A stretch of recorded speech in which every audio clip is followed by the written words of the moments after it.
Page 56, second paragraph. In 1998, I quoted a line from The Country Without a Post Office in an article that touched briefly on Kashmir. तो 1998 में अमिताभ घोष ने एक article लिखा और उसमें the country without a post office जो work आगा शहीद अली का था उसमें से कुछ लाइन कोट की उन्होंने जो कश्मीर से जुड़ी हुई थी. At the time all I knew about Shahid was that he was from Srinagar and had studied in Delhi. उस समय तक यही पता था कि शाहिद जो है श्रीनगर से थे और दिल्ली में पढ़ाई किए थे. I had been at Delhi university myself but although our time there had briefly overlapped we had never met. तो अमिताभ घोष खुद दिल्ली यूनिवर्सिटी के प्रोडक्ट थे लेकिन थोड़ा गैप था लोगों के यूनिवर्सिटी के टाइमिंग में, मतलब अलग अलग सालों में रहे होंगे लोग और इसलिए मुलाकात नहीं हो पाई. We had friends in common however and one of them put me in touch with Shahid. और लेकिन हाँ, दोनों के कुछ म्यूचुअल फ्रेंड थे, मतलब ऐसे दोस्त जो उनके भी दोस्त हों और उनके भी हों, और उन्हीं के थ्रू शाहिद से बात हुई थी. In 1998 and 1999 we had several conversations on the phone and even met a couple of times. 98-99 के बीच फ़ोन पर बातें अधिक हुई, एक दो मुलाकातें हुई. But we were no more than acquaintances until he moved to Brooklyn the next year. लेकिन वो जान पहचान करीबी वाला नहीं हो पाया. हाँ, ब्रुकलिन जब शिफ्ट हो गए थे शाहिद तब मुलाकात हुई. Once we were in the same neighborhood, we began to meet for occasional meals and quickly discovered that we had a great deal in common. फिर जब नज़दीक हो गए तो अलग अलग समय में भोजन के लिए जब मुलाकात समय समय पर होने लगी तो पता चला कि दोनों की इंटरेस्ट भी सेम है. कैसे? By this time, of course, Shahid's condition was already serious, yet his illness did not impede the progress of our friendship. Shahid की हालत बिगड़ती जा रही थी लेकिन इन दोनों की दोस्ती बढ़ रही थी. We found that we had a huge roster of common friends in India, America and elsewhere. ये भी पता चला कि दोनों के कई दोस्त कॉमन हैं जो इंडिया में रहते हैं, अमेरिका में रहते हैं, बाकी जगहों पर. We discovered a shared love of Rogan Josh, Roshan Ara Begum and Kishore Kumar. Rogan josh दोनों को पसंद, रोशन आरा बेगम की आवाज़, किशोर कुमार की आवाज़ के दोनों दीवाने. म्यूचुअल इंडिफरेंस टू क्रिकेट, दोनों को क्रिकेट से कोई मतलब नहीं था. And an equal attachment to old Bombay films, और पुरानी बॉलीवुड की मूवीज़ दोनों को पसंद थी. Because of Shahid's condition, even the most trivial exchanges had a special charge and urgency. तो ऑब्वियस है कि जब पता हो कि कोई इंसान बहुत लंबा नहीं जिएगा तो उसके साथ बिताए गए हर वक्त, हर पल बहुत महत्वपूर्ण हो जाते हैं. The inescapable poignance of talking about food and half-forgotten figures from the past with a man who knew himself to be dying was multiplied in this instance by the knowledge that this man was also a poet who had achieved greatness, perhaps the only such that I shall ever know as a friend. तो एक दोस्त के रूप में शाहिद को इतना ही जान पाए या समझने का मौका मिल पाया कि एक ऐसा पोएट जिसको इस बात का एहसास है कि वो बहुत तेज़ी से अपनी डेथ की तरफ बढ़ रहा है, और ये तमाम डिस्कशंस वो दोनों करते हैं फूड के बारे में और बाकी चीज़ों के बारे में. तो ये है, चीज़ें ऐसी ही हैं, जब कॉन्टेक्स्ट बदलता है तो चीज़ों की वैल्यू, चीज़ों का मतलब बदल जाता है. ये ठीक वैसा ही है जैसे एक बोतल पानी अगर आप नॉर्मली कहीं से लेते हैं तो वही 1 लीटर पानी आपको अगर आप रेलवे स्टेशन से लें तो आपको 15 रुपये का मिलेगा, रेलवे की अच्छी दुकान से लेंगे तो. बाकी फर्जी बेचने वाले उसको 20 का भी बेचते हैं. वही आप बाहर जाएंगे नाम बदल जाएगा, वही बॉटल 20 का मिलेगा। उसी बॉटल की कीमत, उसी पानी की कीमत अगर आप फ्लाइट के पास हैं, एयरपोर्ट पर हैं, तो वो हो सकता है 50 रुपये का आपको मिले। और वैसी ही चीज़ या वैसा ही बॉटल या बॉटल बदल दो, पानी वही रहे, एक शीशे की शीशी मिल जाएगी बड़े होटलों में, तो हो सकता है आपको एक बोतल पानी की कीमत 1200 रुपये चुकानी पड़े। तो पानी तो वही है, लेकिन कॉन्टेक्स्ट बदला तो उसकी कीमत बदल जाती है। एक बड़ी अच्छी स्टोरी हुआ करती थी पहले 9th या 10th में, the golden bowl, Henry James की स्टोरी है कि कैसे एक पर्टिकुलर चीज़ की कीमत क्या होती है, कौन उसको जानता है। जैसे हीरा, डायमंड, तो डायमंड की कीमत जौहरी जानेगा, न कि सोनार या लोहार। या किसी लोहार के पास आप कोई सोने की चीज़ ले जाएंगे तो उसके लिए उसकी कोई वैल्यू नहीं। यानी जो जिसकी कीमत परखता है। तो उसमें कहानी है द गोल्डन बाउल में कि किसी के घर जो है हालत बहुत ख़राब थी और खाने के लाले पड़ गए थे। तमाम बर्तनों में एक छोटी सी कटोरी, मटमैले रंग की कटोरी एक पड़ी हुई थी। तो लगा कि आज के खाने का इंतजाम इस कटोरी से ही कर लेते हैं। इस कटोरी को बेचे, अगर कुछ मिलेगा तो कुछ खाने की व्यवस्था कर लेंगे। तो एक बर्तन बेचने वाला गुजर रहा था वहीं से, तो उसको दिखाए सब कि क्या इससे कुछ मिल सकता है। तो उसको देखते ही डाउट हुआ कि ये कटोरी जो है लग रहा है कि सोने की है। गंदी हो गई थी कटोरी। उसको हल्का सा उस पर लगा के देखा तो साफ सोना समझ में आ गया उसको। लेकिन उसके मन में था पाप। तो उसने कहा कि अगर इसको बता देंगे कि सोने की कटोरी है तो सामने वाले को कीमत ज़्यादा चाहिए होगी। तो उसने एक्टिंग की कि मतलब ये सब आसानी से जो है अपने ही कम से कम दाम में इसको ले ले। तो उसने क्या एक्टिंग की, उसने उसको फेंक दिया है, ये किसी का भी कटोरी नहीं है, ताकि सामने वाले को भी लगे कि ये बिल्कुल वैल्यूलेस है।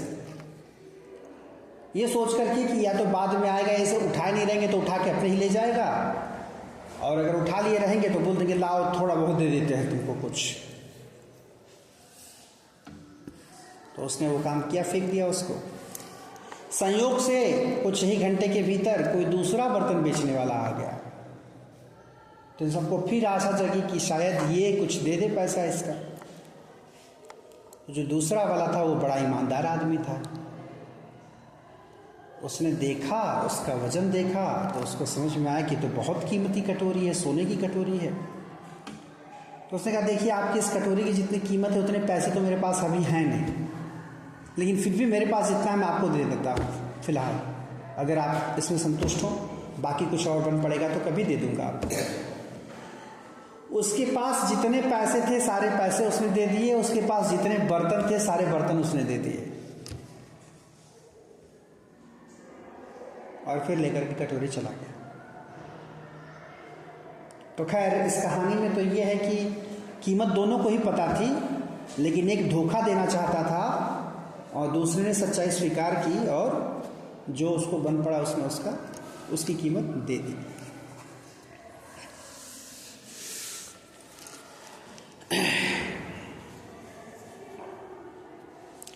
One afternoon, the writer Suketu Mehta, who also lives in Brooklyn, joined us for lunch. तो एक और राइटर हैं सुकेतु मेहता, एक दिन आए वो लंच के लिए ब्रुकलिन में। Together we hatched a plan for an adda, by definition a gathering that has no agenda other than conviviality. तो अड्डा जमाने की बात सोची उन लोगों ने। मतलब अड्डा का मतलब जिसका कोई उद्देश्य न हो। अड्डेबाजी करना मतलब यह है कि मतलब बेमकसद लोग साथ में बैठ करके हंसी मजाक करें, गॉसिप करें, बातें करें।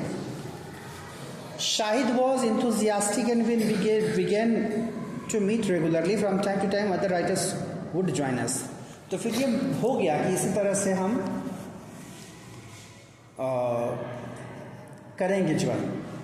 इससे मुझे याद आता है हम लोग अपने यूनिवर्सिटी के दिनों में, जब मैं पीजी कर रहा था एमए, तो उन दिनों हमने पढ़ा था कि इंग्लैंड में जो दो यूनिवर्सिटी फेमस थी पुराने समय से, एक कैम्ब्रिज और एक ऑक्सफोर्ड, तो उन दोनों से कुछ पढ़े लिखे लोग जो निकले थे, उन लोगों ने एक प्रकार ट्रेंड फॉलो किया था। उन्होंने नाटक कुछ लिखे थे, तो उनको लिटरेचर के इतिहास में यूनिवर्सिटी विट्स कहा जाता है। यानी एक ही यूनिवर्सिटी, दो यूनिवर्सिटी से निकले हुए कुछ लोग, एक ही समय के लोग जो एक तरह से नाटक लिख रहे थे, तो उनको संज्ञा दी जाती है यूनिवर्सिटी विट्स की। तो ये चीज़, तो अब वो वहाँ से देख करके हम लोगों को इंस्पिरेशन मिली कि हम भी तो यूनिवर्सिटी में पढ़ते हैं, तो इंग्लैंड में जब यूनिवर्सिटी विट्स हो सकते हैं तो बीएचयू से यूनिवर्सिटी विट्स क्यों नहीं निकल सकते। तो हम लोगों ने डिसाइड किया कि हम अपने पढ़ाई लिखाई के डिस्कशन के लिए 5-7 लोग इकट्ठे होंगे शाम को, मतलब यूनिवर्सिटी के अलावा। तो बनारस जैसी खूबसूरत जगह, वहाँ मिलने की बहुत जगह है, तमाम घाट हैं।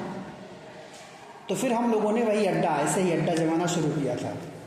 तो 4 से 5 या 6 लोग थे हम लोग, और बाकायदे हम मुलाकात करते थे शाम को, घंटे 2 घंटे सब साथ में बैठते थे, और वही क्लास की चीज़ें जो डिस्कस करनी होती थी बैठ करके बाकायदे एकदम माहौल बना करके। देखो, पढ़ाई का एक होता है कोई काम आप करते हैं लोड लेकर के, और एक होता है कि आप काम एंजॉय करते हुए करते हैं, दोनों बड़ा अंतर होता है। जब आप अकेले लोड लेकर के चलते हैं तो चीज़ें आपको बोझिल लगने लगती हैं, लेकिन वही काम आप जब 2-4 लोगों के साथ हो जाते हैं, बट जाते हैं, या सेम इंटरेस्ट के लोग जब साथ में काम करते हैं, तो वो काम करने में बड़ा मज़ा आता है। जैसे मैंने पाया, कल मुझे 56 कॉपियाँ चेक करनी थी 10th की, तो उसमें MCQs भी अलग से था 20-20 नंबर का, और बाकी कॉपी चेक करनी थी। तो अब मुझे लगे कि अगर मुझे करना हो एक दिन में तो मैं तो पागल हो जाऊंगा। MCQ चेक करना सबसे बोरिंग काम लगता है मुझे। तो मैंने कहा इससे बढ़िया है कि किसी की हेल्प ले ली जाए। तो उन 56 कॉपियों में मुश्किल से मैंने 6 कॉपियाँ खुद से चेक की होंगी MCQ। बाकी अलग अलग समय में अलग अलग बच्चों को पकड़ लिया जो खाली घूम रहे थे इधर उधर, आ करके 10 कॉपी इसने चेक कर दी, 10 कॉपी उसने चेक कर दी, सारे कॉपी चेक हो गई 20 नंबर वाली। बाकी समय में किसी को पकड़ के बोल दिया, बोल दो नंबर किसको कितना मिला है, वो चढ़ा दिया। मतलब जो काम अगर मैं अकेले करता तो शायद परेशान हो जाता, थक जाता, लेकिन 2-4 लोगों की मैंने मदद ले ली, तो इसमें उनका भी कुछ नहीं गया, उनको भी अच्छा लगा होगा कि सर इस लायक तो समझ रहे हैं, तो हमारा काम भी हो गया और चीज़ें काफ़ी आसान हो गई। तो उसी तरह से हम लोग डिस्कशन के लिए इकट्ठे होते थे। तो हम खुद को, मतलब हमको कोई याद नहीं करता, लेकिन हम लोगों ने खुद को कहा था कि हम भी यूनिवर्सिटी विट्स हैं। तो कभी कभी अभी भी मजाक में बातें होती हैं। दुखद ये है कि यूनिवर्सिटी विट्स में जितने लोग थे उसमें 2-3 ही केवल अब संपर्क में हैं, बाकी लोग अपनी अपनी लाइफ में व्यस्त हैं। और सबसे बुरी बात ये, अड्डा जमने लगा, लोग समय समय पर आते थे, ऐसा नहीं था कि कोई बड़ा उद्देश्य था, लेकिन ऑब्वियस है कि जब साथ में बैठते रहे होंगे लोग तो कुछ और व्यवस्था हो ना हो, कम से कम चाय स्नैक्स तो आता ही रहा होगा खाली बैठ करके। अच्छा, ये भी बहुत ज़रूरी है, ज़िंदगी में हमेशा ऐसा नहीं होना चाहिए कि कोई आपके पास आए तो आप ये पूछें अच्छा कोई काम था। मतलब कम से कम अपने आसपास वो स्पेस बना करके रखना चाहिए कि कोई आपसे मिलने आए तो ऐसा न लगे आपको भी या ऐसा उसको भी न लगे कि केवल काम से ही मुलाकात हो सकती है। जैसे आपकी लाइफ में कुछ ऐसे लोग होने चाहिए जिनको आप जब फोन करें तो उद्देश्य नहीं होना चाहिए कि हम फोन क्यों कर रहे हैं, मतलब कि कोई काम है तभी आप फोन कर रहे हैं। मतलब कुछ रिश्ते ऐसे होने चाहिए जहां पर उद्देश्य न रहे, कोई रीजन ना हो, विदाउट रीजन। ये होना चाहिए कि हाँ मन किया बात करने का, बात कर रहे हैं। जैसे किसी ने ऑनलाइन पूछा कि आपको खाने में क्या पसंद है और क्यों पसंद है, तो हमने कहा कि मुझे खाने में पसंद है दही चावल, और क्यों पसंद है इसका उत्तर मैं नहीं दूंगा, क्योंकि कोई चीज़ अगर पसंद है तो उसका कारण नहीं होता। क्या आप लॉजिक लगाकर कोई चीज़ पसंद करते हैं? कपड़े भी आप जब जाते हो खरीदने, ठीक है, कुछ का कलर आपको पसंद आता है, कुछ की डिज़ाइन पसंद आती है, लेकिन क्या एग्जैक्टली हमेशा रीज़न होता ही है? कोई चीज़ अगर आपको अच्छी लगे, कोई सामान अगर आपको अच्छा लगे, तो ज़रूरी नहीं कि उसके पीछे आपका कोई एक सॉलिड रीज़न हो कि हाँ यही कारण है इसीलिए ये पसंद है। किसी को मैथ्स अच्छा लगता होगा, किसी को इंग्लिश अच्छी लगती होगी, किसी को कोई सब्जेक्ट अच्छा लगता होगा। अब कोई पूछे कि क्यों, तो हर पसंद के पीछे रीज़न का होना ज़रूरी नहीं है, और ख़ास करके भोजन के पीछे तो बिल्कुल नहीं। अब क्या बोलेगा कोई कि दही चावल क्यों चलता है? दही खट्टी लगती है इसलिए, मिठाई क्यों अच्छी लगती है? मीठी लगती है इसलिए, कोई लॉजिक है? तो क्या हुआ, Shahid was enthusiastic and when we began to meet regularly, तो फिर शाहिद को काफ़ी, और ऑब्वियस है एक उम्र के बाद, खास करके जब आदमी बुजुर्ग हो जाता है, बूढ़ा हो जाता है, जैसे जब आप युवा हैं तो आपके पास काम बहुत है, तो ऐसे बिना मतलब कोई आकर के हमेशा बैठे आपके पास, तो आपको अच्छा नहीं लगेगा, कि जैसा लगता है इसके पास काम ही नहीं है, ना तो इसके पास काम है, ना तो ये मुझे काम करने दे रहा है। लेकिन एक उम्र के बाद जब आप काम नहीं करते, जब आप बैठे होते हैं, तो उस समय ज़रूरत होती है कि कोई पास में बैठे, कोई साथ में बैठे। तो शायद के साथ थोड़ी अलग कंडीशन थी, हेल्थ का इशू था, तो रहते थे घर पर, तो उनको काफ़ी अच्छा लगता था। कोई भी अगर समय देगा तो from time to time other writers would join us, अलग अलग समय में अलग लोग राइटर्स ज्वाइन करते थे। On one occasion a crew arrived with a television camera, एक बार एक समूह आया टेलीविज़न कैमरा लेकर के। Shahid was not in the least bit put out, I am so shameless, I just love the camera. तो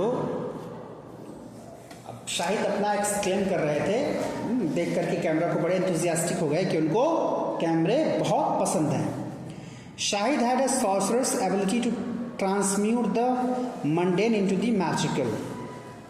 ऐसा लगता था कि जैसे जादूगर हों वो, कहीं अगर माहौल बड़ा गमगीन हो, गमी पसरी हुई हो, तो वहाँ पर भी वो उसको बेहतर बना सकते थे अपनी प्रेजेंस से। Once I accompanied Iqbal, his brother, and Hena, his sister, on a trip to fetch him home from hospital. एक बार की बात है, इकबाल और हेना के साथ हॉस्पिटल से मतलब हॉस्पिटल से घर ला रहे थे शाहिद को। कब की बात है? 21 मई की।